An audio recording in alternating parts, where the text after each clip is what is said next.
Hello friends, welcome to our channel the Prashida show.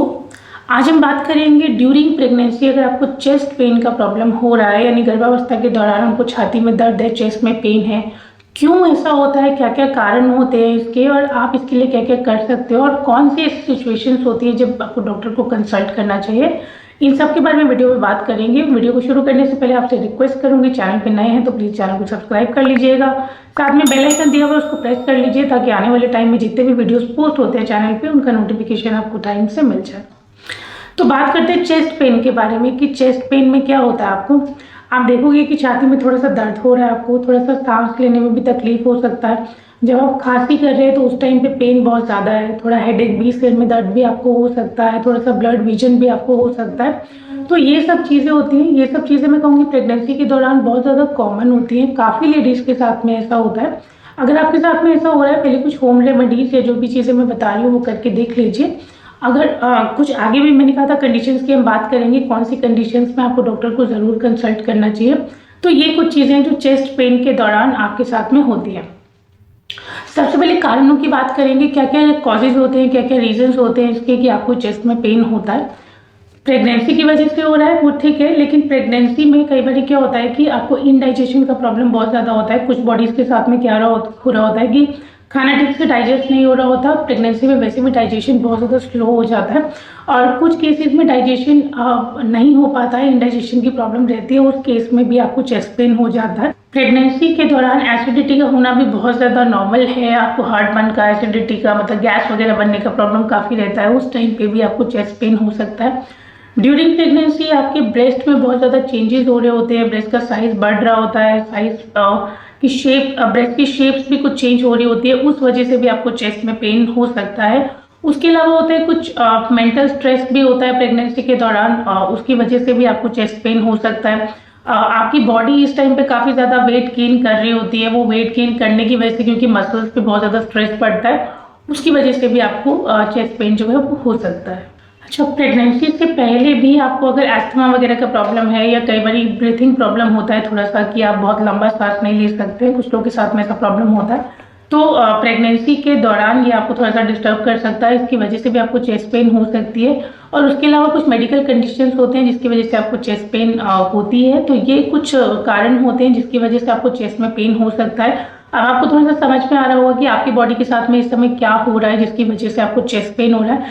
सी होता क्या है कि जब हमें पता चल जाता है कि इंडाइजेशन का प्रॉब्लम हो रहा है या एसिडिटी का प्रॉब्लम हो रहा है या मसल्स पे बहुत ज़्यादा स्ट्रेस पड़ रहा है, तो उसके लिए हम काम करना फिर स्टार्ट कर देते हैं।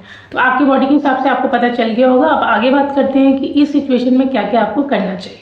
प्रेगनेंसी के दौरान जो सबसे ज़रूरी है वो है आपका पोस्चर, चाहे वो खड़े होने का हो, चाहे वो बैठने का हो, चाहे वो लेटने का हो। इन चीज़ों पे काफ़ी चीज़ें डिपेंड करती हैं। प्रेगनेंसी के दौरान ऐसे नहीं है कि बिफोर प्रेगनेंसी आप जैसे उठते थे बैठते थे आप वैसे ही कर सकते हो। ड्यूरिंग प्रेगनेंसी बहुत ज़्यादा आपको ध्यान रखना होता है। आप जब बैठ रहे हैं तो आराम से बैठिए, जब आप खड़े हो रहे हैं तो बहुत ज़्यादा देर के लिए खड़े ना हो, मतलब इस तरीके से आपका पोस्चर हमेशा रहना चाहिए कि ऑक्सीजन जो है लंग्स तक बराबर से पहुँचती रहे। उसके अलावा एसिडिटी की हमने बात करी थी, तो उसमें आपको क्या नहीं करना है, आपको फ्राइड फूड इस टाइम पे नहीं लेना है, हैवी फ्रूट्स, हैवी जो फूड है वो नहीं लेने हैं, और कैफीन आपको बंद कर देना चाहिए इस टाइम पे या बहुत कम कर देना चाहिए। अगर आपको लेना भी है तो सिंपल फूड खाइए इस टाइम पे जिससे आपको एसिडिटी का, हार्टबर्न का प्रॉब्लम ना हो, वो चीज़ का आपको थोड़ा सा ध्यान रखना है। यहाँ थोड़ा सा आपको डाइट का भी ध्यान रखना है। डाइट ऐसी लीजिए जो मैग्नीशियम रिच हो, आयरन रिच हो, कैल्शियम रिच हो, जिसमें काफ़ी सारे वाइटामिन हो, वो डाइट इस टाइम पे आपको लेनी चाहिए अगर आपको चेस्ट पेन का प्रॉब्लम चल रहा है। उसके अलावा कुशन्स की आप हेल्प ले सकते हैं। जब आप लेट रहे हो तो कुशन आप थोड़ा सा इस तरीके से सिर के नीचे तकिया लीजिए, इस तरीके से कुशन लीजिए कि आपका चेस्ट थोड़ा सा ऊपर रहे। बहुत ज़्यादा फ्लैट होके आप सोएंगे या बहुत ज़्यादा कुशन कम रखेंगे तो उस केस में क्या है कि सांस लेने में थोड़ा आपको प्रॉब्लम होता है या कई बार खांसी भी आ रही होती है, फिर चेस्ट पेन ज़्यादा हो जाता है। तो हल्का सा अपना बॉडी को उठा के रखिए, कुशन लगा के रखिए सिर के नीचे, तो उससे आपको काफ़ी ज़्यादा आराम लगेगा।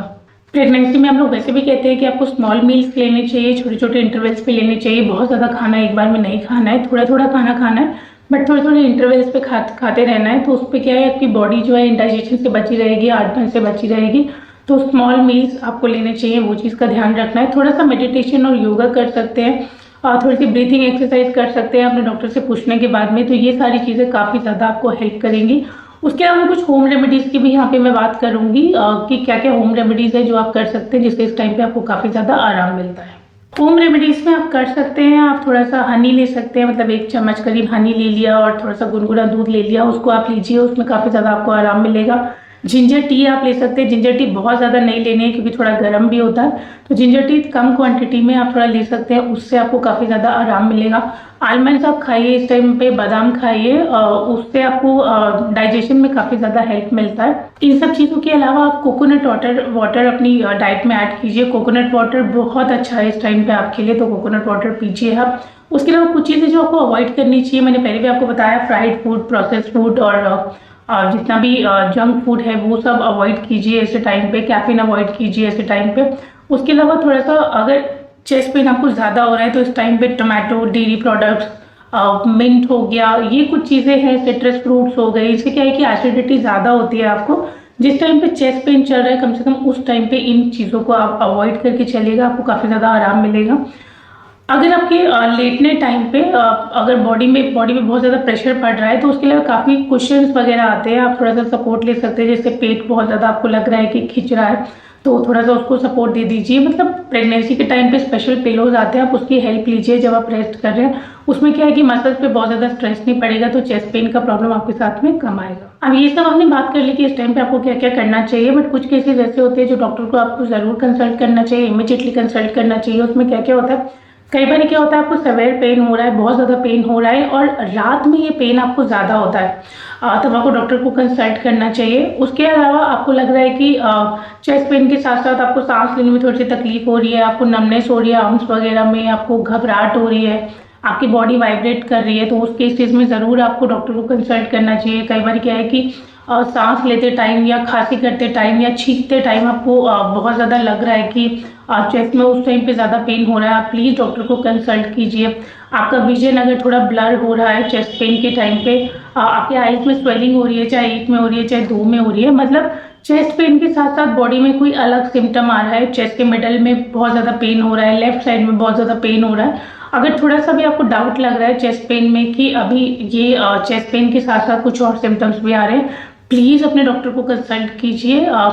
प्रेगनेंसी के टाइम पे किसी भी चीज़ को अवॉइड करना अच्छा नहीं है। नॉर्मली भी प्रेगनेंसी के अलावा भी अगर आपको चेस्ट पेन हो रहा है डॉक्टर को ज़रूर कंसल्ट करना चाहिए।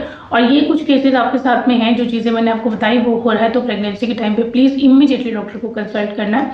तो आई होप वीडियो आपके लिए हेल्पफुल रहा होगा। वीडियो हेल्पफुल रहा है तो लाइक बटन ज़रूर प्रेस कर दीजिएगा, और चैनल को अभी तक सब्सक्राइब नहीं किया है तो प्लीज़ चैनल को सब्सक्राइब भी कर दीजिएगा। आज के लिए इतना ही, आगे मिलता है एक नए टॉपिक के साथ। Thank you so much.